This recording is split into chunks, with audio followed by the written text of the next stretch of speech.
Ela simplesmente desapareceu. Eles sabiam que um assassino estava solta. Ele atacava em universidades. I think everybody's scared all the time. Mas não sabiam como pegá-lo. Estavam seguindo pistas que não levavam a lugar nenhum. Só tínhamos ossos e não sabíamos mais nada. Tinha sumido a evidência. Veja como a polícia localizou o lendário Ted Bundy. One of the worst sex murderers of all time.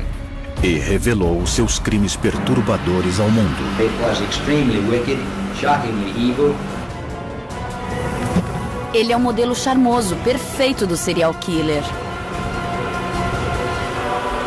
Não quero pensar que Ted Bundy a pegou.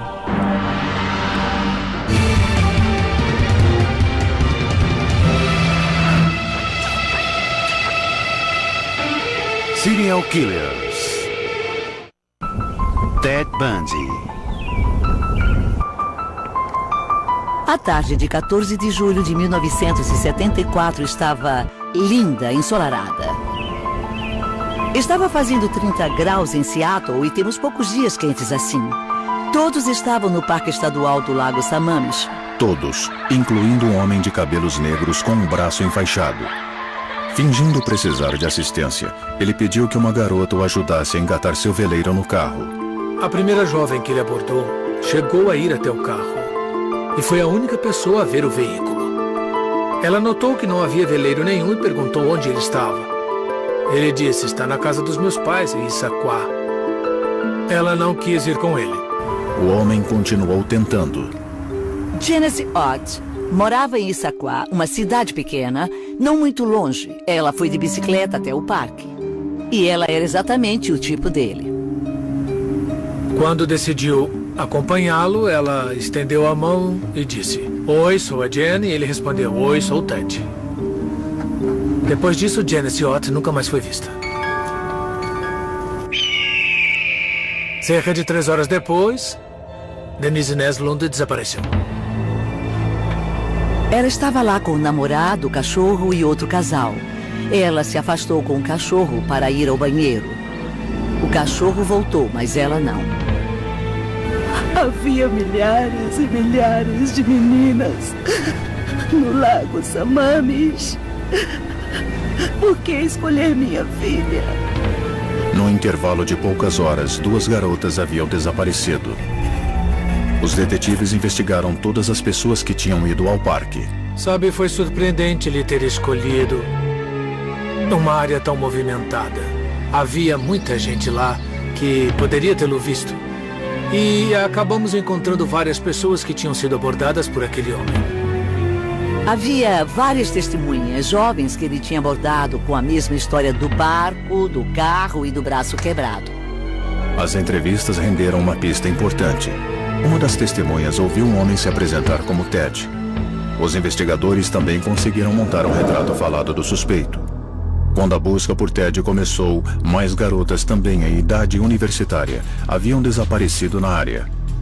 Todas sumiram sem deixar vestígios. Foram desaparecimentos bastante divulgados em suas várias jurisdições. Não só em Seattle, mas nas universidades Oregon State, Central Washington e Evergreen em Olímpia. Ficou muito difícil relacionar todos esses casos. A comunicação entre as agências da polícia não era infalível. Hoje em dia, temos muita sorte. Bancos de dados nacionais mudaram significativamente a forma como lidamos com esse tipo de crime. Crimes que acontecem em estados diferentes. Mas depois que a polícia fez uma possível ligação, o pânico tomou conta da área. Havia muito medo, muita preocupação. E implantamos um serviço no campus para escoltar as mulheres até os alojamentos. Era um mistério terrível. Como aquelas meninas podiam ter desaparecido? Uma delas andou 10 metros de um alojamento até o outro e simplesmente sumiu. Como era possível? Eram meninas de 19, 20 anos, tinham a vida pela frente, um futuro. E quantas famílias foram vitimadas e destruídas por essa tragédia? Quase 2 meses após os desaparecimentos do Lago Sammamish, a polícia resolveu um dos mistérios. O que havia acontecido com Denise Neslund e Janice Ott? Um caçador encontrou o que pareciam ser ossos humanos numa colina, a menos de 2 quilômetros do lago. Os ossos estavam espalhados pela colina. Tinham sido espalhados por animais. Mas eram apenas ossos, não havia corpos nem nada. Foram encontrados ossos e mechas de cabelo de Denise, Janice e de pelo menos mais uma mulher no local. Mas a polícia levaria anos para identificá-la. Por sorte, pudemos contar com a unidade de busca e resgate que nos ajudou a fazer a perícia na cena do crime. Eles ficaram de joelhos, se arrastando lado a lado, revirando a grama e a terra com os dedos para achar os ossos. É preciso que várias pessoas vasculhem a área, lado a lado, para que todas as evidências sejam coletadas. E temos que lembrar que os ossos encontrados na cena do crime são apenas uma peça do quebra-cabeça. Nunca tínhamos visto nada parecido em toda a história do condado de King. Mas em pouco tempo a polícia encontraria um cenário parecido. No ano seguinte, em março de 1975, encontramos 4 pessoas que estavam desaparecidas, mas só encontramos partes dos crânios. Nunca achamos nenhum outro osso, o que é muito estranho. Encontramos ossos de animais. Então estávamos procurando bem o bastante para achar ossos, mas não encontramos outros ossos humanos, além dos pedaços de crânio. Os crânios encontrados na Montanha Taylor deram uma pista macabra. Eles pareciam ter se decomposto ao mesmo tempo. Ou seja, as meninas haviam desaparecido em janeiro, abril e 2 em maio. Mas a folhagem, o acúmulo de vegetação sobre os crânios era sempre mais ou menos igual. Não seria o caso se os ossos tivessem sido descartados em épocas diferentes. Isso dava a entender que aqueles indivíduos tinham sido mortos e seus corpos foram mantidos em algum lugar, armazenados, e depois o criminoso se sentiu seguro o bastante para levar os crânios para um local específico. Foi o que aconteceu. Na Montanha Taylor, os detetives encontraram uma pista importante. Um dos crânios pertencia a Susan Runcourt, que havia desaparecido na Universidade Central Washington, em Ellensburg, a 200 quilômetros de distância. Lá, a polícia encontrou mais 2 mulheres que haviam sido abordadas por um estranho. Seu braço estava enfaixado e ele pediu que as garotas o ajudassem a carregar seus livros até o carro, um Fusca. Elas foram até o carro dele, mas ficaram assustadas.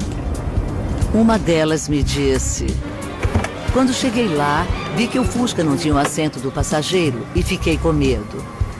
Larguei os livros dele e corri. Essas foram as que sobreviveram. Sabemos, no caso de Susan Rancourt, que ela sofreu uma fratura no crânio. Ela foi atacada com uma chave de roda. Os exames nos disseram isso. Mas é tudo o que sabemos sobre essas mulheres. Só tínhamos ossos.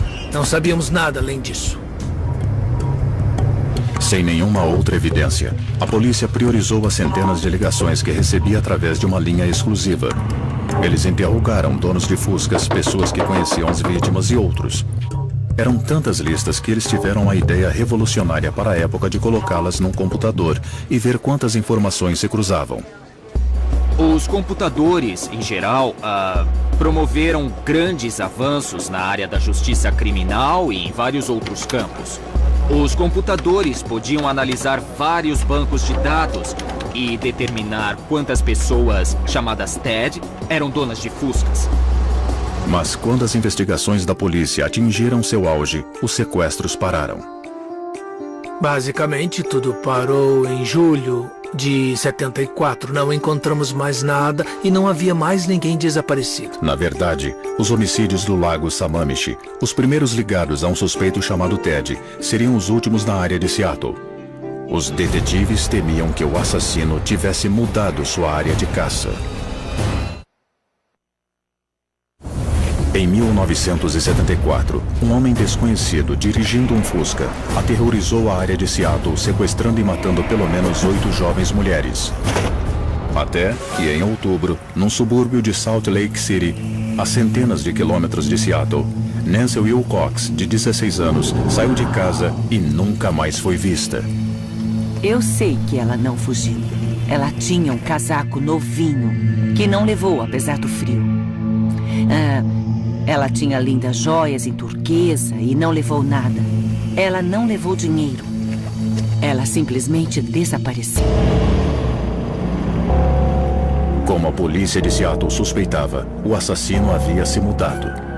Ele partiu em setembro e se mudou para Utah. Ele tinha acabado de chegar quando as mulheres começaram a desaparecer. Melissa Smith sumiu no dia 14 de outubro. Depois, Laura Amy desapareceu no Dia das Bruxas. Deborah Kent desapareceu em Butteville, no Utah. Fomos ao teatro em Vilmont com ela. Eu, meu marido e Deborah decidimos ir juntos. Ela disse que a peça era ótima e nos levou para vê-la. A peça demorou para terminar. Nosso filho mais novo estava num rink de patinação e alguém precisava ir pegá-lo. Então, às 10h15, ela saiu do colégio Vilmont e foi ao rink de patinação para pegá-lo. Assim, ele não ficaria esperando. E foi a última vez que a vimos. Já naquela noite, eu soube que havia alguma coisa errada. Sue Kurtz estava na Universidade Brigham Young em junho de 1975. Ela estava num encontro de jovens com um grupo de garotos da área de Salt Lake. E estava caminhando de volta ao seu dormitório numa noite de sábado e desapareceu sem deixar vestígios. Também havia mulheres desaparecidas no Colorado. A instrutora de esqui, Julie Cunningham, e a enfermeira Karen Campbell, que desapareceu em um hotel em Aspen, onde estava hospedada com seu noivo. Ninguém sabia como investigar esses casos, ninguém sabia o que esperar. Estávamos atrás de um sujeito que cruzava as fronteiras dos estados. Era um dos poucos serial killers nômades que não se importavam em mudar de cidade, de estado ou em atravessar o país. Isso é raro. Quando analisamos serial killers hoje em dia, a maioria deles é geograficamente limitada. Eles atacam onde gostam de morar. Ele costumava atacar em universidades. Em alguns dos casos novos, os corpos foram encontrados mais rapidamente do que em Seattle. As autoridades determinaram que o assassino havia molestado as vítimas. A maquiagem de uma delas era diferente da que usava em vida. Por isso, a polícia suspeitou que o criminoso estivesse visitando os cadáveres. Então, em 16 de agosto de 1975, mais de um ano depois do início dos homicídios em Seattle, a polícia de Utah parou um motorista suspeito. Ele estava dirigindo à noite, no fim da madrugada, e foi avistado por um policial de Utah que voltava para casa depois do trabalho. Era Bundy dirigindo seu Fusca com os faróis apagados.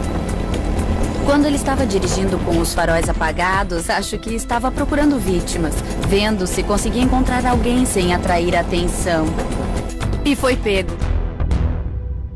Ao revistar o carro de Ted Bundy, o policial confirmou suas suspeitas.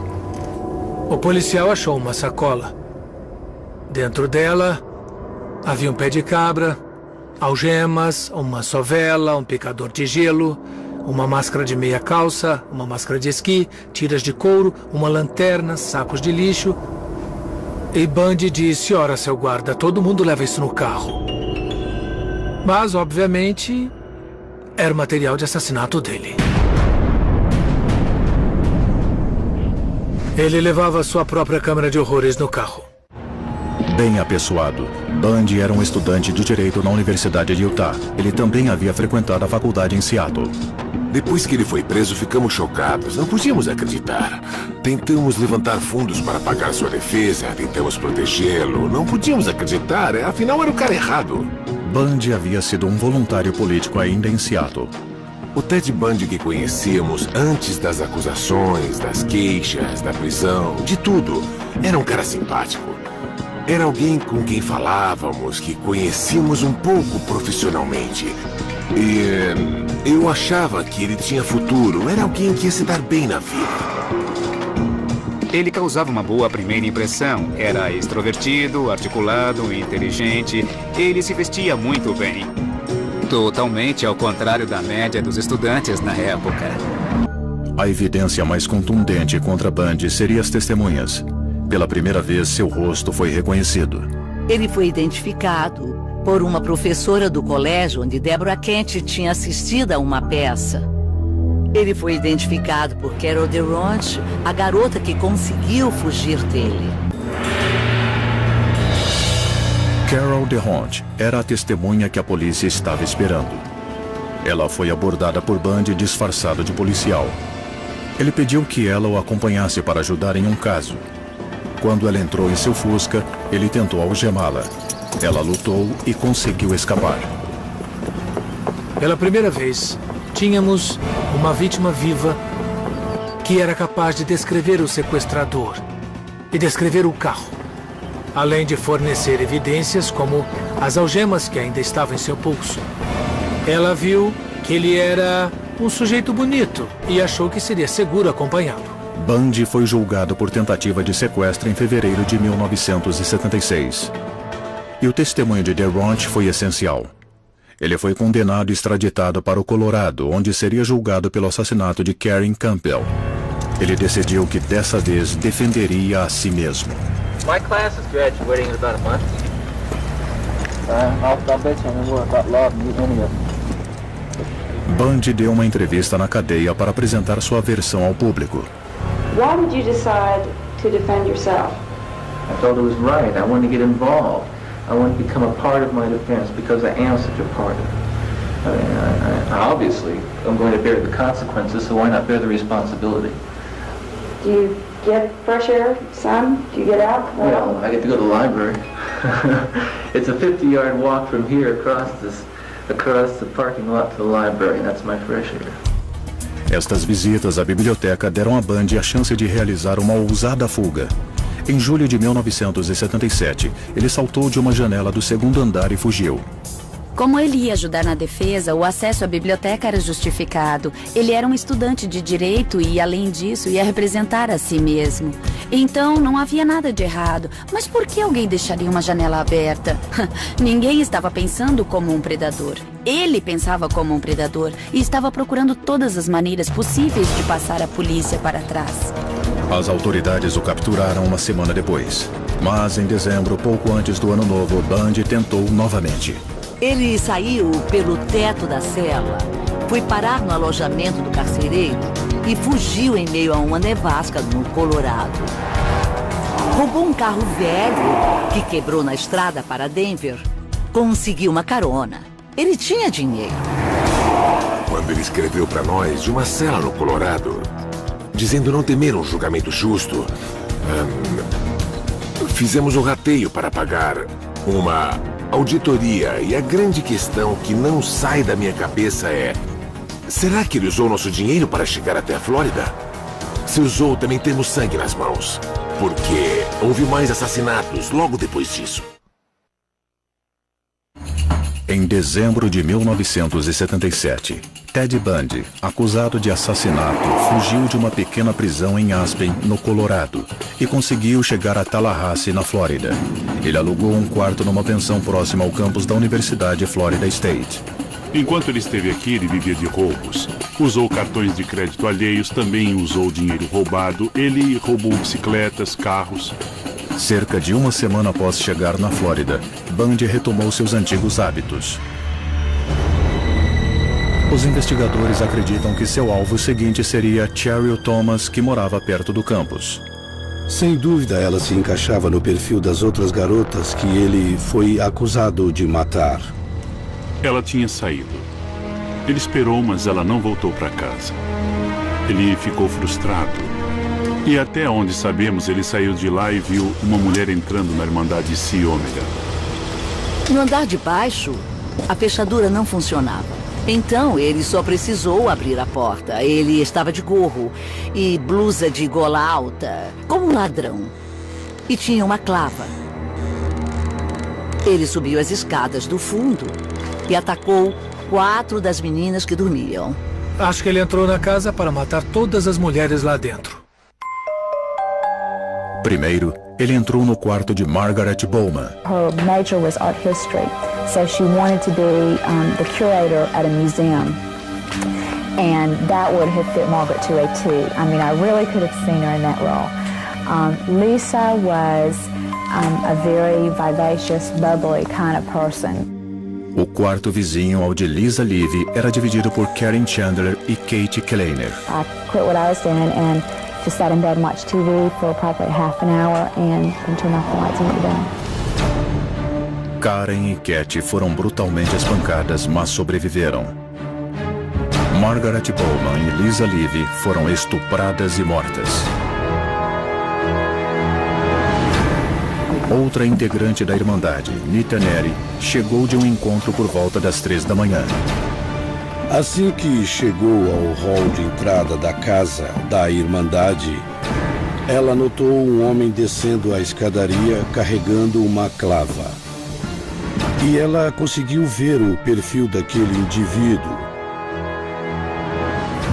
Após descer as escadas, o homem saiu imediatamente pela porta que ficava ao lado da escadaria.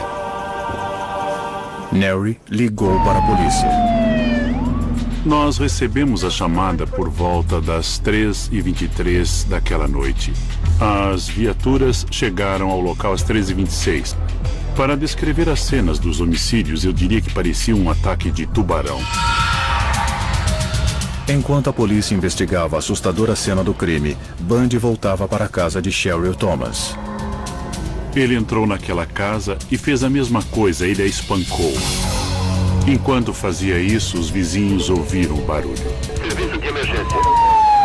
A polícia chegou à cena e encontrou uma quinta vítima. Mais uma vítima que tinha sido golpeada na área da cabeça.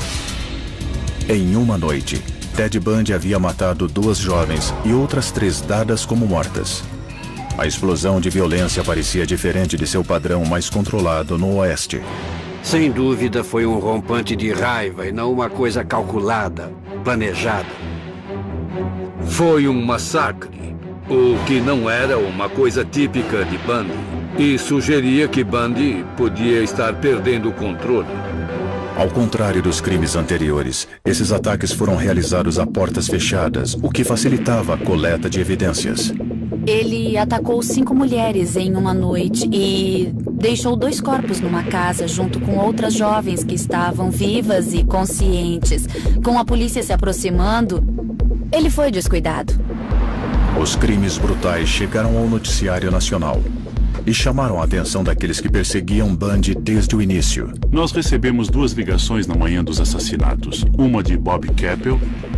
Ele nos mandou procurar alguém chamado Ted Bundy. Ele golpeou as mulheres enquanto dormiam em suas camas, com um instrumento de madeira ou uma chave de roda.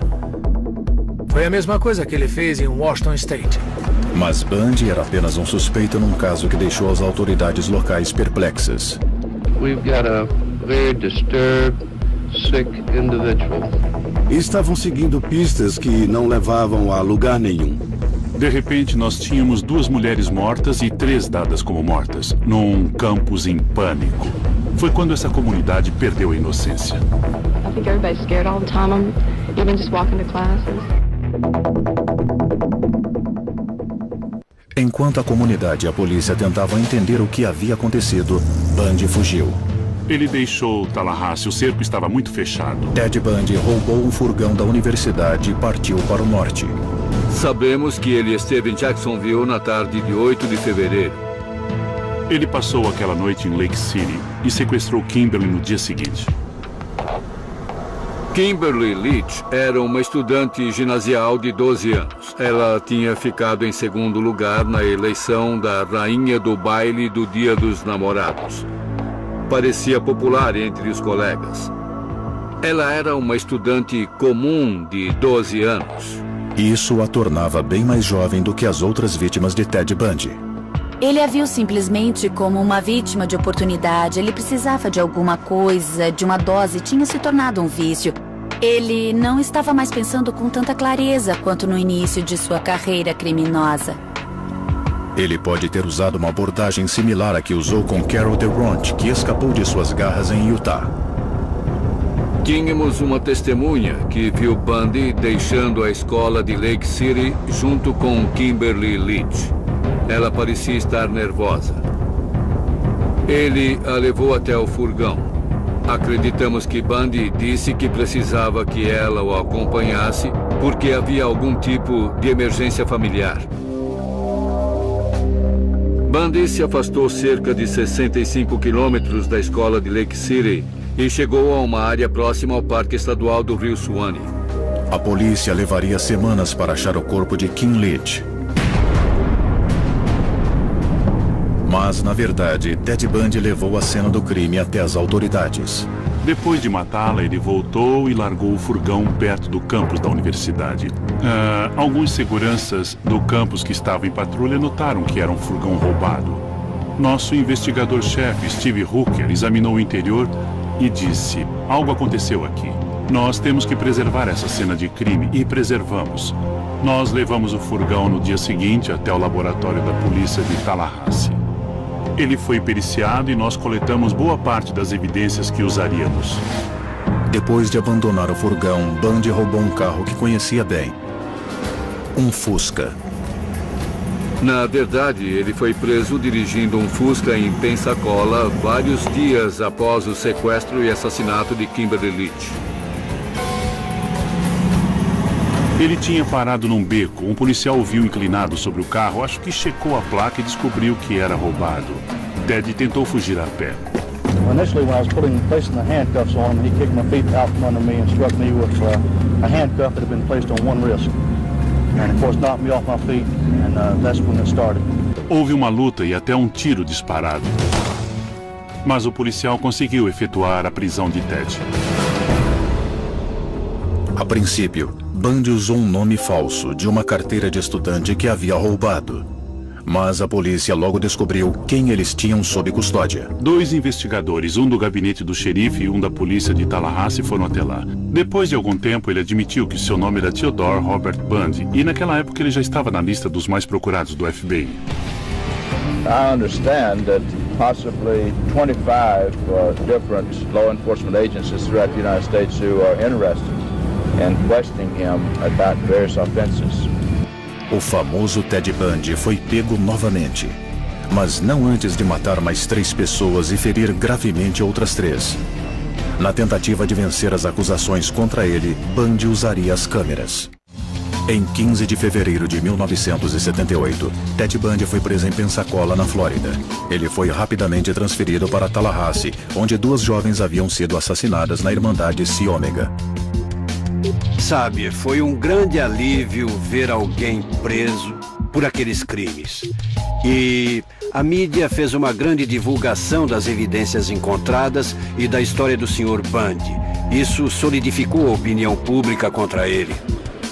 Ele foi indiciado por diversas fraudes e roubos de carro que tinham ocorrido aqui em Tallahassee. Decidimos processar essas queixas contra ele com o meio de mantê-lo aqui na cidade enquanto a investigação de homicídio continuava. Theodore Robert Bundy, you are charged 2 counts murder in the first degree, 3 counts attempted murder in the first degree. I'll plead not guilty right now. As autoridades da Flórida estavam determinadas a julgar Bundy em vez de mandá-lo de volta ao Noroeste, onde ele seria julgado por seus primeiros crimes. Tínhamos mais evidências. Na maioria dos primeiros homicídios, as cenas dos crimes eram secundárias. Em quase todas, o corpo havia se decomposto, se é que existia. Nós tínhamos uma cena completa. Basicamente, eu informei a eles que achado não é roubado. Como o Bundy estava sob nossa custódia, não tínhamos a intenção de enviá-lo ao Colorado, de onde ele já tinha fugido 2 vezes. Ao preparar o caso contra ele, os promotores enfrentariam Ted Bundy, o aprendiz de advogado. Ele expôs o caso à corte. Ele colheu depoimentos de testemunhas. Ele apresentou suas próprias moções. Ele continuou tentando representar a si mesmo e exercer influência sobre advogados mais experientes. Acho que, em parte, ele fazia isso para satisfazer o próprio ego, da mesma forma que ele obtinha satisfação ao assassinar e controlar suas vítimas. Eu sempre dizia que a infâmia caía bem no Ted. Ele se sentia à vontade diante dos holofotes e das câmeras. E ele era muito fotogênico também. You're going to represent yourself, or you're going to get another attorney? I'm staying with the man I know best right now, and that's me. Mas o desempenho de Bundy como advogado depunha contra ele. Parte do argumento da defesa era que ele tinha sido vítima do excesso de zelo da polícia. Mas era difícil ver Bundy como vítima, sendo que ele era inteligente o bastante para ser o próprio advogado. O primeiro julgamento relacionado às mortes da Irmandade começou no verão de 1979 em Miami. Apesar da reputação de Bundy, a promotoria teria muito a aprovar. O caso não seria nada fácil. Era um caso de evidências circunstanciais. Havia algumas evidências importantes, mas foi a soma de tudo que nos permitiu obter uma condenação. Nita Neri, da Irmandade Psi Omega, forneceu a principal identificação por testemunha.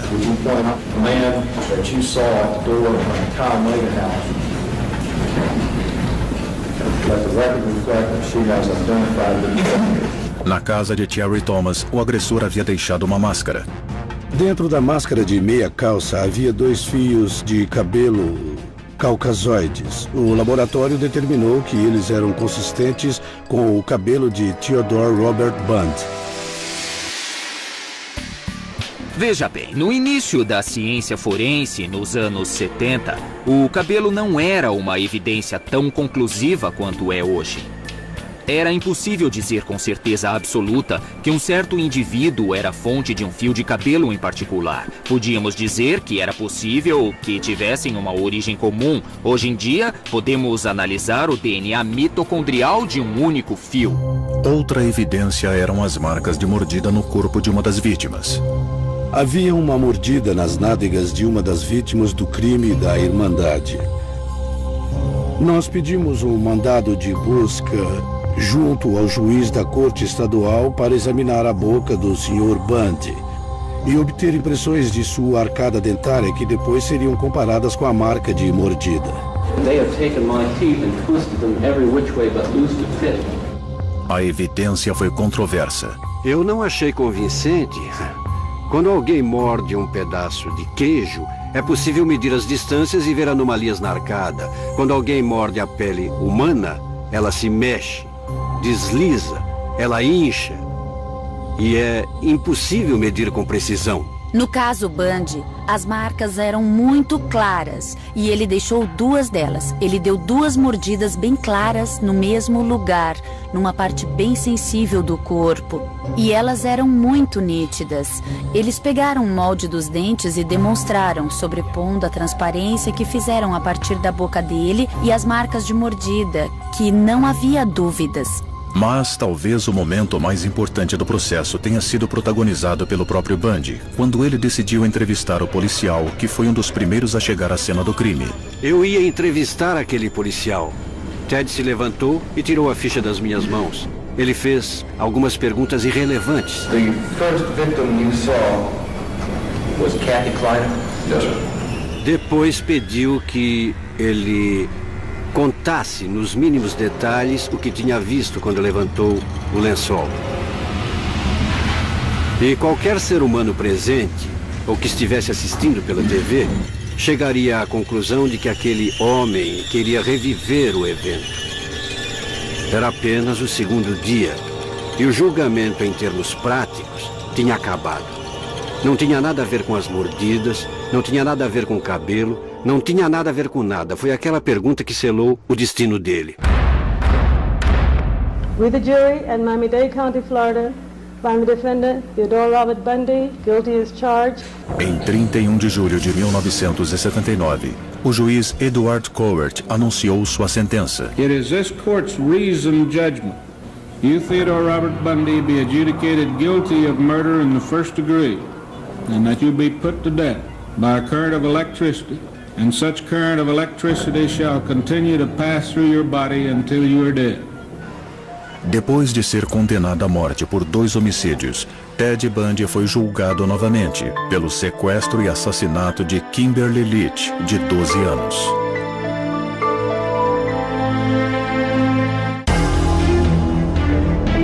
Nós tínhamos evidências extremamente sólidas no caso de Lake City. Tínhamos muita evidência científica, principalmente cabelos e fibras que ligavam Kimberly a Ted e ao furgão ao mesmo tempo. O furgão forneceu a maior parte da evidência física que usamos para condenar Ted Bundy. Conseguimos ligar, através da transferência de fibras, Kimberly Leach ao carpete do furgão. Conseguimos ligar Bundy ao furgão também através da transferência de fibras. Além disso, havia manchas de sêmen na roupa íntima de Kimberly que combinavam com o tipo sanguíneo de Bundy. Na época não havia exame de DNA. Era possível determinar se a evidência vinha de uma pessoa com tipo sanguíneo A, B, AB ou O. Infelizmente, metade da população compartilha o mesmo tipo. Hoje em dia, achamos incrível que esse procedimento fosse considerado tão confiável. A verdade é que o DNA substituiu completamente a tipagem sanguínea. Hoje em dia, poderíamos analisar uma mancha de sangue ou de sêmen e determinar com certeza absoluta. Mas mesmo em 1980, a evidência contra Bundy era sólida o bastante para condená-lo. Bundy's kidnapping and murder was indeed heinous, atrocious and cruel, in that it was extremely wicked, shockingly evil, vile and with utter indifference to human life. Mais uma vez, Bundy foi condenado à morte na cadeira elétrica, mas ele continuaria lutando para salvar o próprio pescoço. Do you ever think about the possibility of facing a firing squad? I think I stand about as much chance of dying in front of a firing squad or in a gas chamber as you do being killed on a plane flight home. Let's hope you don't. But so you don't lie awake at night thinking about it? Not a moment. Honest to God, not a moment. Because it's not going to happen. Após 9 anos no corredor da morte da Flórida e uma série de recursos indeferidos, Ted Bundy seria executado em janeiro de 1989. The rendezvous with Electric Chair will be on next Tuesday at 7 o'clock in the morning. Bundy decidiu fazer uma última tentativa. Ele sabia que ainda havia investigadores tentando localizar os corpos que havia enterrado e famílias que ainda esperavam para saber a verdade. Connie Wilcox, cuja filha Nancy havia desaparecido num bairro suburbano de Utah em 1974, pensou em escrever uma carta. Seria endereçada ao Sr. Ted Bundy e eu escreveria de forma bastante profissional, perguntando se ele havia matado minha filha. Não quero pensar que ela foi pega por Ted Bundy, mas eu não sei. Não sei o que pode ter acontecido com ela.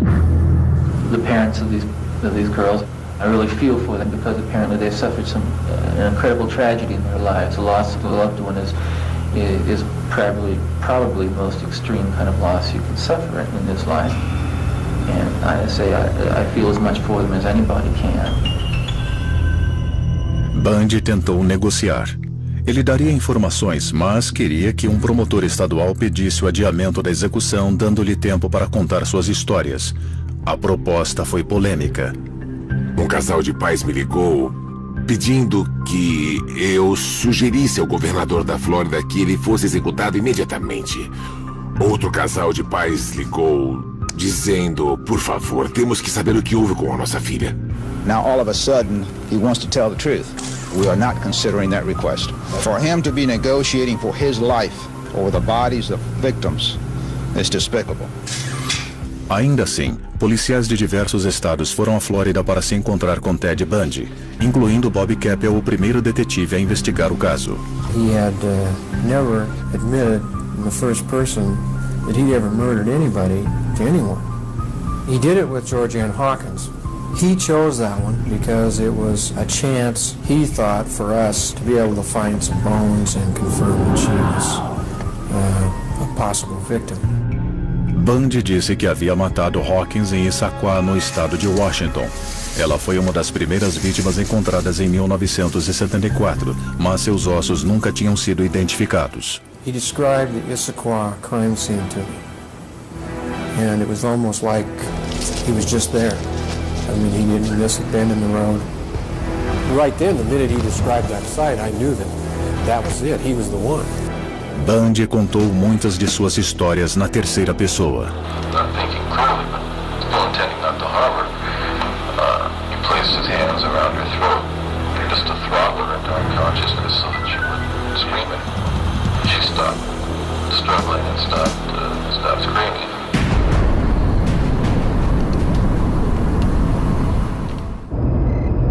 Em sua última noite, Ted Bundy confessou dezenas de homicídios, incluindo de Nancy Wilcox, cuja mãe aguardava notícias. This was like a new death for me. Ele também admitiu algumas mortes que ninguém havia ligado a ele. He added two from Idaho that I didn't even know about. Bundy disse que matou 30 mulheres em diversos estados, Não conseguiram encontrar todos os corpos, então ninguém sabe se isso é verdade. Alguns dizem que ele matou bem mais de 30. É impossível saber o número exato, mas ele ajudou a fechar casos que ninguém tinha conseguido fechar antes. As confissões não adiaram a execução de Bundy, que ocorreu em 24 de janeiro de 1989. Centenas de pessoas se reuniram para acompanhá-la. I'm saying that he ought to die. I have a daughter that lives in Lake City, and I want him gone. Theodore Bundy was executed at 7:16 this morning in the electric chair at Florida State Prison. He was executed for the murder of 12-year-old Kimberly Leach of Lake City, Florida.